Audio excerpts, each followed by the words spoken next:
Advocate SK Shakil Ahmed. আবারও একটি নতুন ভিডিও নিয়ে চলে এসেছি। তো আমার এই ভিডিও বানানোর একটাই মাকসাদ বা অবজেক্ট, সেটি হচ্ছে আপনাদের আইনের সচেতনতা বৃদ্ধি।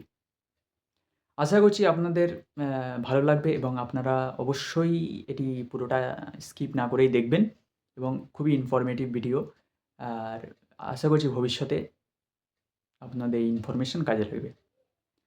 তো প্রথম আপনাদের একটি আমি সিনারিও প্রোভাইড করব। মনে করুন চুরি, ছিনতাই, খুন, ডাকাতি এরকম যে কোনো ধরনের ভাইটাল কোনো একটা ইনসিডেন্ট ঘটেছে, ঘটনা ঘটেছে এবং আপনি কমপ্লেন করেছেন, এফআইআর হয়েছে,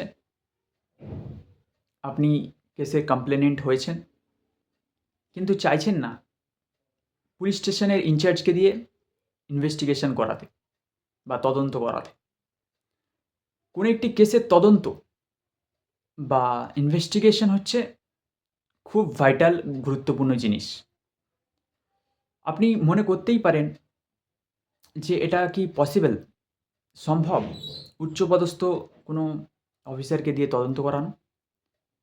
আমি বলছি যে আমাদের ফৌজদারি সিআরপিসি যে কোড আছে, ফৌজদারি যে বিধি আছে, সেখানে সেকশন 36 আমাদের এই প্রভিশনস প্রোভাইড করছে যে আপনি যদি পুলিশ স্টেশনের ইনচার্জকে দিয়ে তদন্ত করাতে না চান, কোনো একটি ম্যাটারের তদন্ত যদি উচ্চপদস্থ অফিসারের মাধ্যমে করাতে চান, তাহলে সেকশন 36 সেই প্রভিশনস প্রোভাইড করছে আপনি পারেন উচ্চপদস্থ অফিসারকে দিয়ে তদন্ত করাতে।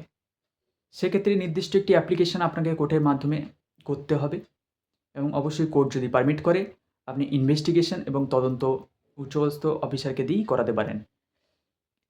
আমাদের নতুন যে ক্রিমিনাল ফৌজদারি বিধি এসেছে, সেই ফৌজদারি বিধির সেকশন 30-তে এই প্রভিশনস ইনক্লুড হয়েছে যে আপনি ইনচার্জ অফ দ্য পুলিশ স্টেশনের পরিবর্তে উচ্চপদস্থ অফিসারকে দিয়ে আপনি কোনো একটি ম্যাটারের তদন্ত করাতেই পারেন।